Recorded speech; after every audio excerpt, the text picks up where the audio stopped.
एक गांव में गोलू नाम का एक नौजवान लड़का रहता था। जैसा उसका नाम था वैसा ही उसका स्वभाव भी था, एकदम भोला। वो ज्यादा दिमाग नहीं लगाता था। जैसा उसके घर वाले और लोग उसे बोल देते वैसा ही वो कर देता, और जो उसे लगता बिना सोचे समझे लोगों के सामने वही बोल देता। गोलू के घर की आर्थिक स्थिति काफी अच्छी थी। उसके पिता के पास खेती करने के लिए पर्याप्त जमीन थी, जिसमें अच्छी खासी फसल हो जाती थी। गोलू के माता पिता काफी दयालु स्वभाव के व्यक्ति थे, लेकिन लोग उनके इस दयालु स्वभाव का गलत फायदा उठाते थे। गांव के लोग अक्सर अपनी मजबूरी सुनाकर उनसे अनाज और पैसे उधार मांग लेते, लेकिन लौटाते समय आनाकानी करते और तरह तरह के बहाने बनाते।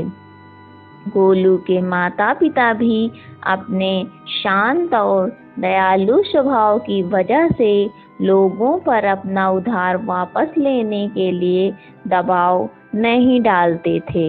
इस तरीके से दोस्तों, रिश्तेदारों और गांव वालों के बीच उनके बहुत से पैसे उधार के रूप में फंस चुके थे।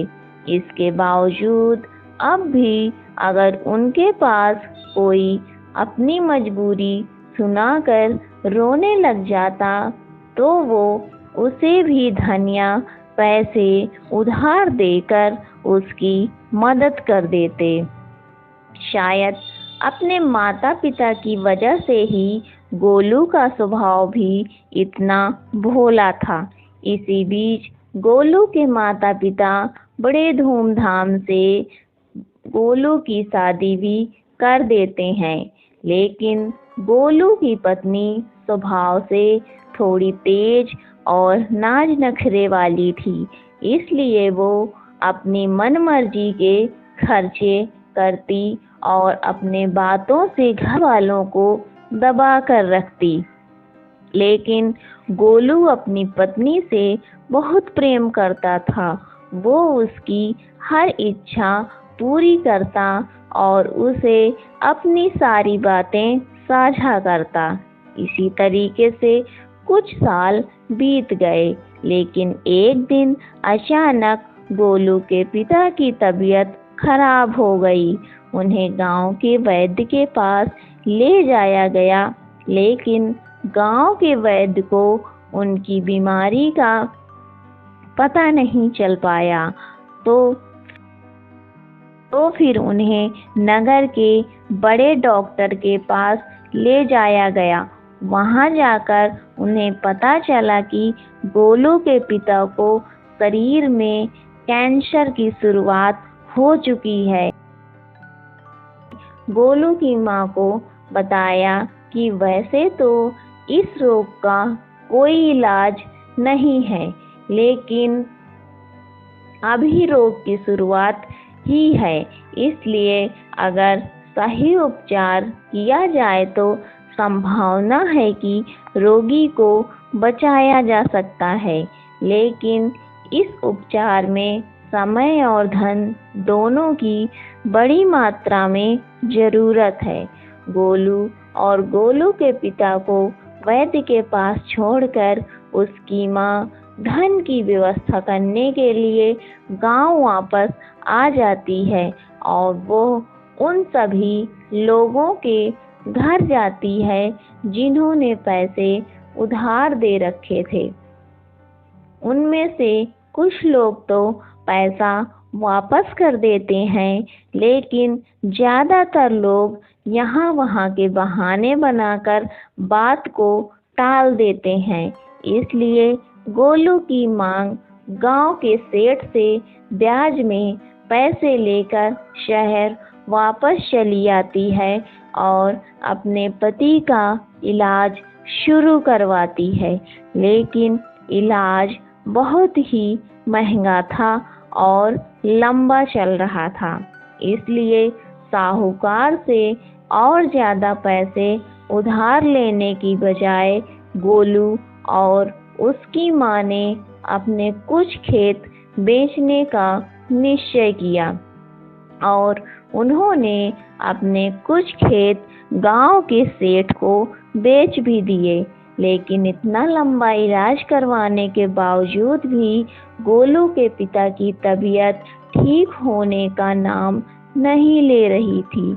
उनके इलाज के खर्चों की वजह से लगातार गोलू के माँ के गहने और उनके खेत बिकते चले गए।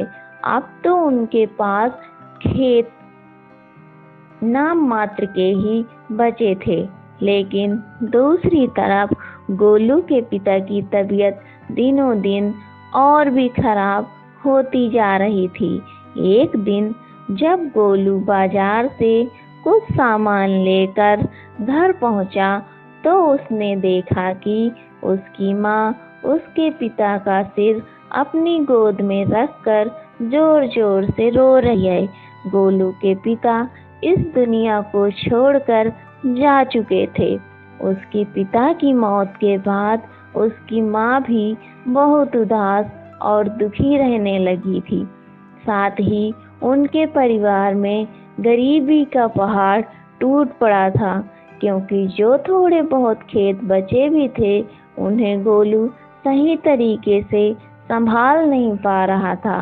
अब तक घर और खेत की सारी जिम्मेदारी उसके पिता ही संभाला करते थे, इसलिए किसी भी काम को ठीक से गोलू नहीं कर पा रहा था। गोलू की पत्नी, जिसे मन मर्जी खर्चा करने की आदत थी, अब उसके फिजूल खर्चे भी बंद हो चुके थे।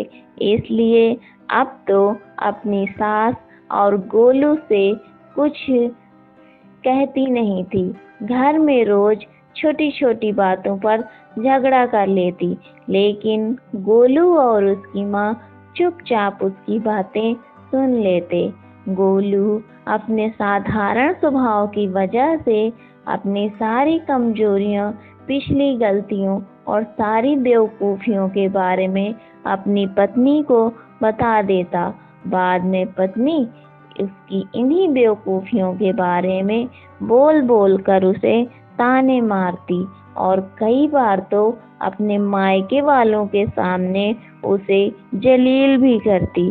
गोलू को लगता था कि अगर वो अपने दोस्तों और रिश्तेदारों से अपनी मजबूरी और दुख के बारे में बात करेगा तो लोगों से उसे सहानुभूति और मदद मिलेगी।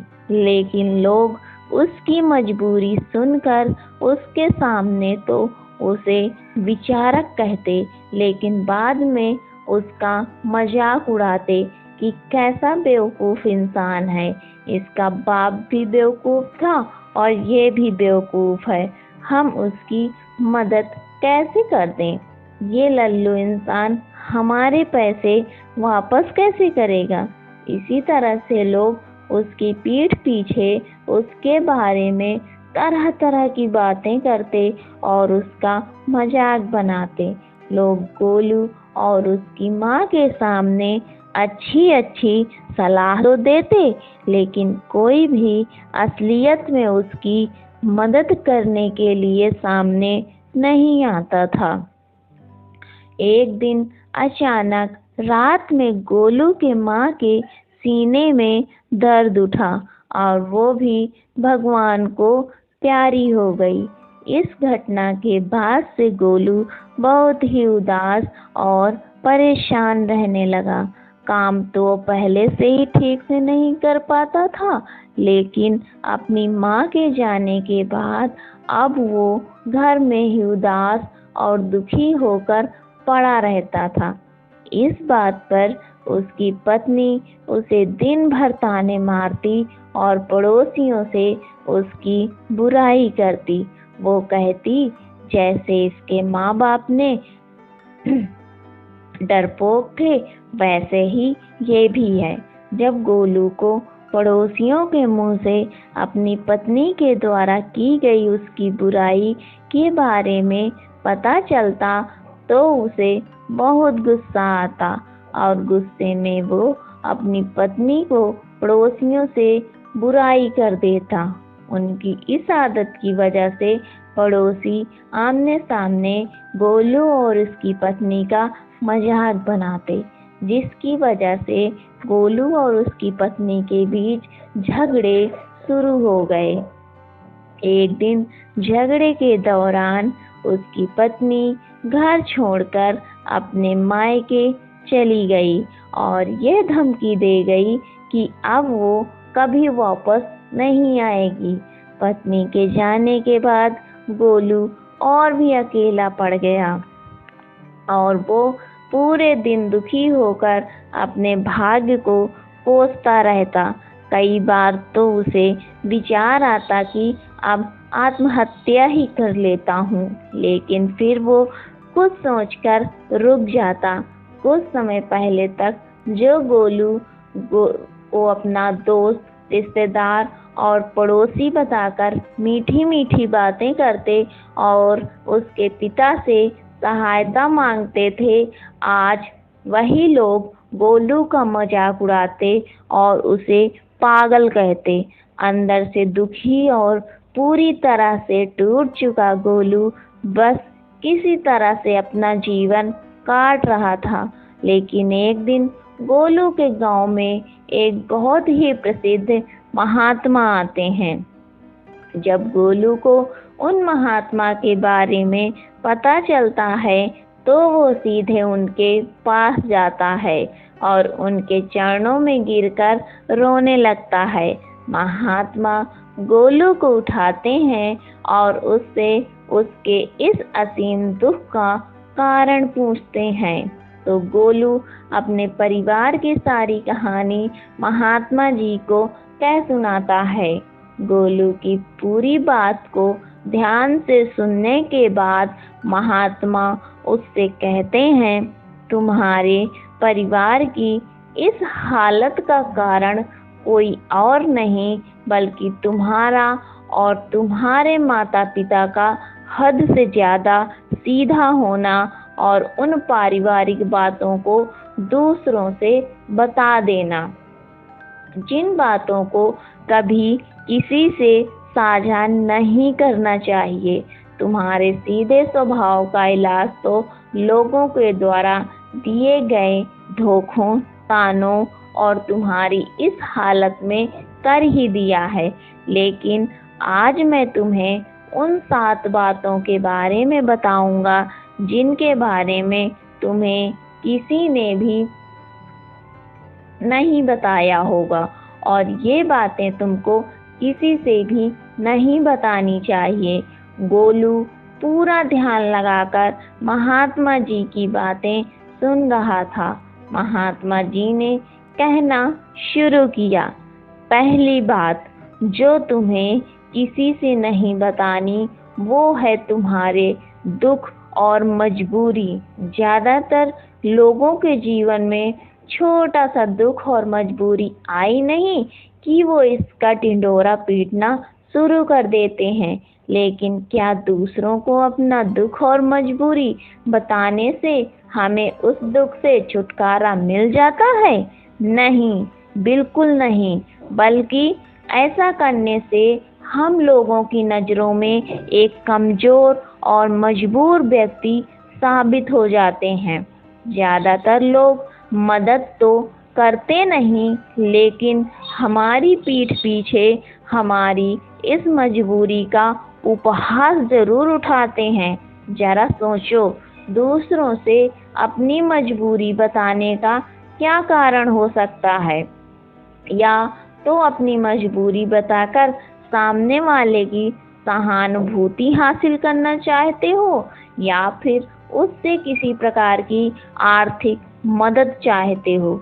लेकिन अगर किसी ने तुम्हारी मदद कर भी दी तो फिर वो बदले में तुमसे इससे भी बड़ी मदद की उम्मीद रखेगा, और अगर तुम उसकी मदद नहीं कर पाए तो फिर वो मन ही मन तुम्हें अपना दुश्मन मानने लगेगा। और अगर गलती से भी तुमने अपनी मजबूरी अपने दुश्मन को बता दी तो वो तुम्हारी इस मजबूरी का गलत फायदा भी उठा सकता है, क्योंकि वो समझ जाएगा कि इस समय तुम कमजोर और मजबूर हो और तुमसे बदला लेने का यही सही समय है। इसीलिए अपने दुख और मजबूरी किसी के भी साथ साझा मत करो और लोगों के स्वभाव को पढ़ना सीखो, क्योंकि अगर तुमने लोगों के स्वभाव और नीयत को गहराई से समझना सीख लिया तो तुम खुद को बहुत ही मुसीबतों से बचा सकते हो। वैसे दोस्तों, किसी भी इंसान की असल स्वभाव और उसकी नीयत के बारे में समझना काफी आसान हो जाता है। महात्मा ने कहा, दूसरी बात जो तुम्हें लोगों से साझा नहीं करनी है वो है अपनी अतीत की गलतियां और भविष्य की योजनाएं। अतीत में जो भी गलतियां हमसे हो चुकी हैं, फिर चाहे वो हमारी बेवकूफ़ी की वजह से हुई हो या फिर हमने जानबूझकर की हो, उन्हें किसी दूसरे व्यक्ति को नहीं बताना चाहिए, क्योंकि बताने अतीत की गलतियां तो ठीक नहीं की जा सकती, लेकिन ऐसा करने से हम लोगों की नज़रों में उपहास का पात्र जरूर बन जाते हैं। हमारी अतीत की गलतियां पता चलने के बाद लोग हमें शक की नज़र से देखना शुरू कर देते हैं और लोगों को हम पर भरोसा भी कम हो जाता है। तरफ हमें अपने भविष्य की योजनाएं भी लोगों को नहीं बतानी चाहिए, क्योंकि ऐसा करने से दो बड़े नुकसान हैं। पहला, हर व्यक्ति के अंदर कहीं ना कहीं खुद को दूसरों से श्रेष्ठ साबित करना और अपनी तारीफ सुनने की चाहत होती है, और ये चाहत उनके अंदर बैठे अहम की वजह से होती है। तो लगभग हर व्यक्ति ही अपने अंदर के अहम की पूर्ति के लिए बड़े बड़े लक्ष्य बनाता है और फिर उन लक्ष्यों की पूर्ति के लिए योजनाएं। लेकिन जब वही व्यक्ति अपने लक्ष्य और योजनाएं लोगों को बताने लगता है तो उसके बड़े बड़े लक्ष्य और योजनाएं के बारे में सुनकर लोग उसकी तारीफ करने लगते हैं और अपनी इस झूठी तारीफ को सुनकर व्यक्ति के अंदर अहम की भावना आ जाती है।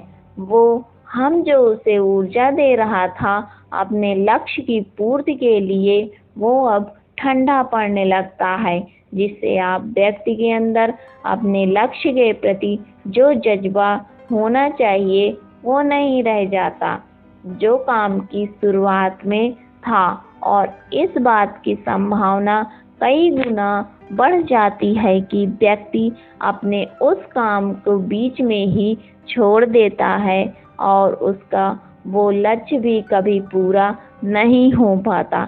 इसलिए हमेशा काम पूरा होने के बाद ही लोगों को उसके बारे में बताना चाहिए, और वैसे भी उन लोगों को अपनी योजनाओं के बारे में बताने का कोई मतलब नहीं जो हमारी उस योजना का हिस्सा नहीं है।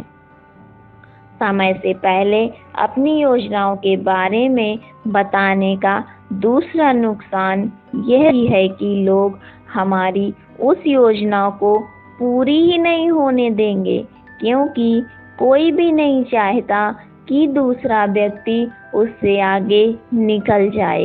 इसलिए जब लोगों को तुम्हारे लक्ष्य और योजनाओं के बारे में पता चलेगा तो वो तुम्हें पीछे खींचने की कोशिश करेंगे, यहाँ तक कि वे लोग भी जो अब तक आपकी मदद कर रहे थे, आपके दोस्त और रिश्तेदार भी पीछे हट जाएंगे।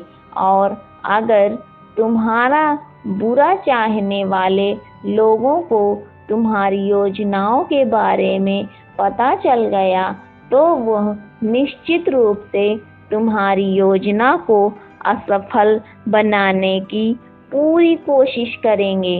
इसीलिए अपनी अतीत की गलतियां हो और भविष्य की योजनाओं को हमेशा गुप्त रखना चाहिए।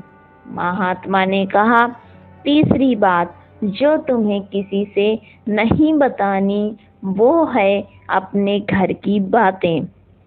हमारे घर में हमारे माता पिता, बच्चों, सास, बहू या पति पत्नी के बीच क्या बातें हो रही हैं वो हमें किसी से नहीं बतानी चाहिए, क्योंकि अक्सर घर में छोटी मोटी बहस लड़ाई के बाद हम गुस्से में दूसरों से अपने परिवार की बुराई करना तो शुरू कर देते हैं, लेकिन उस समय यह भूल जाते हैं जो व्यक्ति हमारी बातें सुन रहा है वो भविष्य में हमारी इन्हीं बातों के लिए हमें नीचा दिखा सकता है और लोगों के सामने हमें अपमानित कर सकता है। और वैसे भी जब हम लोगों के सामने अपने घर की बातें बताना शुरू कर देते हैं तो लोगों को हमारे घरेलू मामलों में घुसने का मौका मिल जाता है और वो ज़रूरत पड़ने पर हमारे इस घरेलू मनमुटाव का फायदा भी उठा सकते हैं। इसके अलावा भी जब घर वालों को पता चलता है कि परिवार के किसी सदस्य ने उसकी बुराई की है तो उसे बहुत बुरा लगता है और इस बात को लेकर घर में और भी लड़ाई झगड़े शुरू हो जाते हैं। सास बहू और पति पत्नी के बीच अधिकतर झगड़े तो सिर्फ इसीलिए होते हैं क्योंकि वो दोस्तों, रिश्तेदारों और पड़ोसियों से एक दूसरे की बुराई करते हैं। इसलिए अगर हम अपने परिवार के सदस्यों की तारीफ नहीं कर सकते तो किसी और से हमें उसकी बुराई भी नहीं करनी चाहिए। महात्मा ने आगे कहा, चौथी बात जो तुम्हें किसी से नहीं बतानी है वो है अपनी कमजोरियां और अपनी ताकत। पहली बात तो ज़्यादातर लोगों को अपनी कमजोरी और ताकत के बारे में पता ही नहीं होता और अगर तुम्हें अपनी कमजोरी और ताकत के बारे में पता है तो तुम सच में एक बहुत ही बुद्धिमान व्यक्ति हो। लेकिन दूसरों के सामने अपनी कमजोरी और ताकत के बारे में ना बताने के दो बड़े कारण हैं। पहला कि अगर तुम्हारे दुश्मनों को तुम्हारी सबसे बड़ी ताकत के बारे में पता चल गया तो अब वो तुम्हारी सबसे बड़ी ताकत नहीं रह जाएगी, क्योंकि तुम्हारे दुश्मन तुम्हारी उस ताकत का कोई न कोई तोड़ निकाल ही लेंगे। अगर तुम्हारी सबसे बड़ी कमजोरी भी लोगों के सामने उजागर हो गई तो लोग अपनी बात मनवाने के लिए तुम्हारी उस कमजोरी पर ही प्रहार करेंगे और तुम्हें मजबूर होकर हमेशा ही दबना पड़ेगा। वो सामने वाले की बात माननी पड़ेगी। इसीलिए अपनी कमजोरी किसी को भी नहीं बतानी चाहिए, यहाँ तक कि पति को अपनी पत्नी से और पत्नी को अपने पति से भी नहीं, क्योंकि ज़रूरत पड़ने पर अपनी बात मनवाने के लिए यह एक दूसरे की कमजोरियों का फायदा भी उठा सकते हैं। और अगर पति की कमजोरी पत्नी को पता है तो पति को हमेशा ही दब कर रहना पड़ेगा और इसका उल्टा भी उतना ही सही है। महात्मा ने आगे कहा, पांचवी बात जो तुम्हें दूसरों से नहीं बतानी है वो है अपनी आमदनी और अपने धन के बारे में। किसी से अपनी आमदनी के बारे में ना बताने का क्या कारण हो सकता है? तो इसके दो बड़े कारण हैं।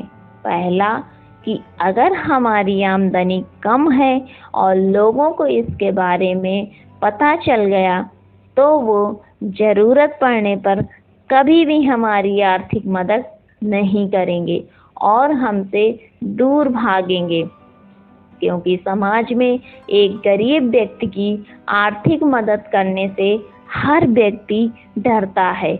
उन्हें इस बात का डर होता है कि इसकी आमदनी तो इतनी कम है, ये वापस पैसे कैसे करेगा। और साथ ही हमारी आमदनी के बारे में जानकर लोग हमारी हैसियत का अनुमान भी लगा लेते हैं और फिर हमें उसी के अनुसार इज्जत भी देते हैं। और अगर आमदनी बहुत कम है तो हमारा उपहास भी उड़ाते हैं। लेकिन दूसरी तरफ अगर आपकी आमदनी ज़्यादा है और लोगों को इसके बारे में पता है तो वो छोटी सी भी ज़रूरत पड़ने पर आपके पास ही आर्थिक मदद मांगने आएंगे। और अगर किसी कारण बस आपने उनकी मदद नहीं की तो वो सोचेंगे कि यह व्यक्ति हमारी मदद कर सकता था लेकिन उसने जानबूझकर मदद नहीं की। तो इस तरीके से आपकी ज़्यादा आमदनी आपके दोस्तों और रिश्तेदारों के साथ आपके आपसी मनमुटाव और झगड़े का कारण बनेगी। इसलिए अगर आमदनी कम है तो लोग मजाक उड़ाएंगे और अगर ज़्यादा है तो हर व्यक्ति तुमसे मदद मांगता रहेगा। इसलिए अपने धन के बारे में बात ना करने में ही समझदारी है। और शास्त्रों में तो यहाँ तक कहा गया है कि पति को अपनी कमाई के बारे में कभी भी पूरी तरह से अपने पत्नी को नहीं बताना चाहिए, क्योंकि अगर पत्नी को पति की कमाई के विषय में पता चल गया तो वो उसकी कमाई को अपने हिसाब से चलाने की कोशिश करेगी, उसके धन पर ज़रूरत से ज़्यादा अपना अधिकार जताएगी और पति के तमाम खर्चों पर रोक लगाने का प्रयास करेगी। महात्मा ने उसे आगे कहा, छठी बात जो तुम्हें लोगों से नहीं बतानी है वो है अपने अपमान के बारे में। अगर तुमने किसी कारण से कहीं पर भी अपमानित होना पड़े तो इसके बारे में कभी किसी से चर्चा ना करो। अपनी पत्नी को भी ना बताओ, क्योंकि तुम्हारी पत्नी बेशक उस वक्त तुम्हारे पक्ष में बात करेगी लेकिन बाद में बात बात पर उस अपमान का ताना देती रहेगी। और अगर दूसरे लोगों को भी तुम्हारे उस अतीत में हुए अपमान के बारे में पता है तो वो कभी भी 4 लोगों के सामने तुम्हारे उस अपमान के बारे में बात करके तुम्हें जलील कर सकते हैं। महात्मा ने आगे कहा, 7वीं और अंतिम बात जो तुम्हें दूसरों से साझा नहीं करनी है वो है अपने मित्र और अपने शत्रुओं के बारे में। हालांकि ज़्यादातर लोगों को इससे कोई मतलब नहीं होता है कि हमारे मित्र और शत्रु कौन हैं, लेकिन इस जानकारी का गलत फ़ायदा वो लोग उठा सकते हैं जो हमारा बुरा चाहते हैं। अगर हमारे शत्रुओं को ये पता चल गया कि हमारे मित्र कौन हैं तो ज़रूरत पड़ने पर हमारा साथ दे सकते हैं, तो वो हमारे मित्रों के साथ अपने संबंध गहरे करके उन्हें हमसे दूर से ये हमारे खिलाफ कर सकते हैं। और अगर हमारे मित्रों को यह पता है कि हमारा सबसे बड़ा शत्रु कौन है, तो अगर आने वाले समय में किसी कारणवश हमारा वो मित्र हमारा शत्रु बन जाता है तो वो हमारे उन पुराने शत्रुओं के साथ मिलकर हमारा बड़ा नुकसान कर सकता है। इसीलिए अपने मित्र और शत्रु के बारे में हर जगह सबके सामने बखान नहीं करना चाहिए। इतना कहने के बाद महात्मा जी मौन होकर गोलू के चेहरे की तरफ देखने लगे। गोलू की आंखों में आंसू थे, पश्चाताप के आंसू।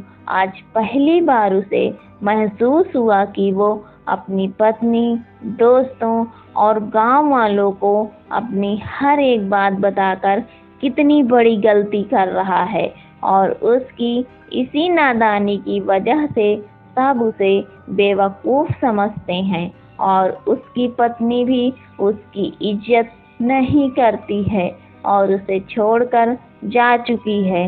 लेकिन उस दिन महात्मा जी के सामने ही गोलू ने मन ही मन यह निश्चय किया कि आज के बाद वो अपने राज किसी को भी नहीं बताएगा, अपने शोषण नहीं होने देगा और एक जिम्मेदार व गंभीर व्यक्ति बनने का पूरा प्रयास करेगा। तो दोस्तों, उम्मीद करती हूँ कि आपको इस कहानी से एक अच्छी सीख जरूर मिली होगी। यह कहानी आपको कैसी लगी हमें कमेंट बॉक्स में कमेंट करके ज़रूर बताइएगा और साथ ही इस कहानी को अपने दोस्तों के साथ शेयर करिएगा। मिलती हूँ अगली कहानी में, तब तक के लिए अपना ख्याल रखिए। Thanks for watching, keep loving and keep supporting.